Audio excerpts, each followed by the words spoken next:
मैं भी एक ई-मित्र धारक हूँ और आज के वीडियो में अपने कुछ एक्सपीरियंस आपके साथ शेयर करना चाहूँगा। मैं किसी के बेस पे बात नहीं करूँगा, सिर्फ अपने एक्सपीरियंस आपको बताऊँगा। सबसे पहले बात कर लेते हैं शहरी क्षेत्र के ई-मित्रों की। जो शहरी क्षेत्र में ई-मित्र है उनकी आमदनी कितनी है इसके बारे में मैं नहीं कह सकता, क्योंकि शहरी क्षेत्र में जो ई-मित्र है उन कई ई-मित्रों की आमदनी काफ़ी अधिक है। लेकिन जो ग्रामीण क्षेत्र में ई-मित्र है उनकी आमदनी मैं गारंटी के साथ बता सकता हूँ। लेकिन जो ग्रामीण क्षेत्र के ई-मित्र धारक है वो अगर ई-मित्र से ही अपना घर चलाना चाहते हैं तो वो ई-मित्र से अपना घर नहीं चला सकते। ई-मित्र से इतनी आमदनी नहीं होती है कि वो अपना घर चला सके। मैं अपने बारे में बताऊं तो मैं एक महीने की ई-मित्र की कमाई से कई बार अपने घर का बिजली का जो बिल आता है वो भी मैं नहीं भर पाता हूं, जो कि 1000-1500 रुपये आता है। तो ये हमारे ई-मित्र की कमाई है।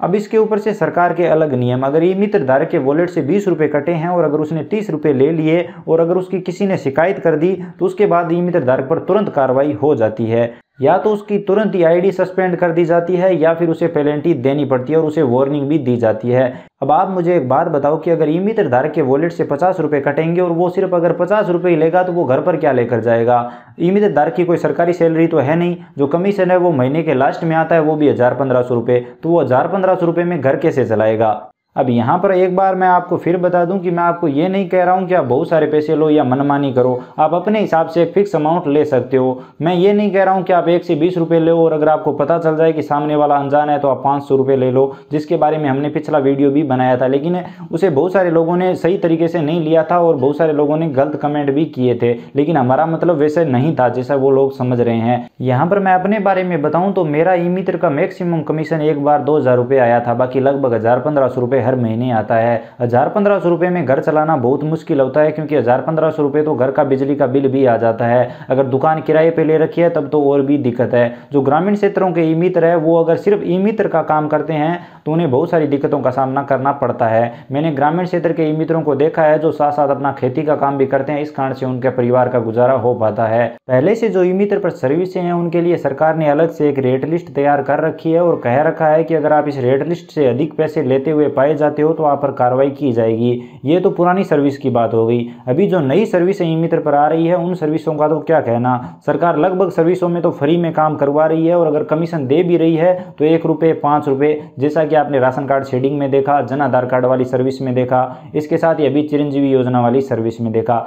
अगर चिरंजीवी योजना की सर्विस को लेकर बात करें तो सरकार ने कहा था कि आपको किसी भी ग्राहक से कोई भी पैसा नहीं लेना है, आपको सरकार की तरफ से कमीशन दिया जाएगा। लेकिन सरकार की तरफ से अब तक कोई कमीशन नहीं मिला है। ई-मित्र धारक इस कोरोना काल में भी दुकान में रहकर काम कर रहे थे। लेकिन अभी एक अपडेट सुनने में आई है कि अगर किसी भी ई-मित्र धारक ने एक पॉलिसी को 2 से ज़्यादा बार प्रिंट कर लिया है तो उन पर कार्रवाई की जाएगी, क्योंकि सरकार को लगता है कि ई-मित्र धारक बार बार पॉलिसी प्रिंट करके अपना कमीशन बढ़ाना चाहते हैं। लेकिन ऐसा मैं सभी ई-मित्र धारक के बारे में तो नहीं कह सकता, लेकिन ज़्यादातर ई-मित्र धारक ये देख रहे थे कि साइट चल रही है या नहीं, क्योंकि चिरंजीवी योजना की साइट सही तरीके से चल नहीं रही थी, पॉलिसी प्रिंट नहीं हो रही थी। इस कारण से मैंने खुद ने 5 बार पॉलिसी प्रिंट करके देखा, बार बार देखता था कि अभी चल रही है या नहीं चल रही। तो मेरे पास जो भी जन आधार कार्ड था उसकी मैं पॉलिसी प्रिंट कर लेता था और ट्राई कर लेता था कि साइट सही तरीके से चल रही है या नहीं चल रही। तो अभी अगर कार्रवाई करेंगे तो हो सकता है मेरा नाम भी उसमें आ जाए। सरकार ई-मित्र धारकों को कमीशन दे ना दे, कार्रवाई जरूर कर देगी, क्योंकि ई-मित्र धारक पर सरकार छोटी छोटी बातों को लेकर कार्रवाई करती रहती है। अगर जांच के दौरान ई-मित्र धारक की दुकान पर अगर बैनर नहीं मिला तो कार्रवाई होगी, अगर अंदर रेट लिस्ट नहीं मिली तो कार्रवाई होगी, ये डायरी नहीं मिली तो कार्रवाई होगी, वो डायरी नहीं मिली तो कार्रवाई होगी।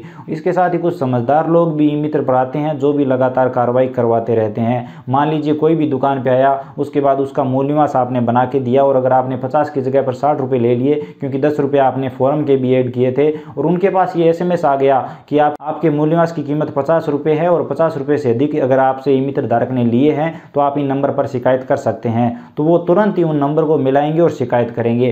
सामने वाला 1 मिनट के लिए भी नहीं सोचता कि अगर ई-मित्र धारक ने 60 रुपये लिए हैं तो किस चीज़ के लिए हैं। हो सकता है उसने एक्स्ट्रा फॉर्म भी दिए हो सकता है कोई और काम भी साथ में किया हो, उसके 60 रुपये लिए हो, लेकिन एक बार भी सामने वाला कन्फर्म नहीं करता कि किस बात के आपसे 60 रुपये लिए। वो डायरेक्टली शिकायत दर्ज कर लेता है और ई-मित्र धारक पर कार्रवाई करने के लिए उतारू हो जाते हैं। अब यहाँ पर मैं आपको एक बात और बता दूं, अगर आपका नया ई-मित्र है तो आपको बहुत सारी दिक्कतें आने वाली है। अगर आप मूल्यवास या जाति प्रमाण पत्र बनाना चाहते हैं, उसके बाद अगर आपने सारे डॉक्यूमेंट लगा दिए हैं, उसके बाद भी आपका जल्दी से मूल या जाति नहीं बनेगा। आपके फॉर्म में छोटी छोटी कमियाँ निकाली जाएगी, आपके फॉर्म को बार बार सेंड बैक किया जाएगा, तो ये भी बड़ी दिक्कत आती है। लेकिन जो ई मित्र धारक काफ़ी समय से काम कर रहे हैं और जिनकी अच्छी जान पहचान है, उन्हें इतना टाइम नहीं लगता, वो जल्दी ही मूल और जाति बना के दे देते हैं। तो वो किस तरह से बना के देते हैं ये आप सभी को पता है, मुझे आपको बताने की ज़रूरत नहीं है।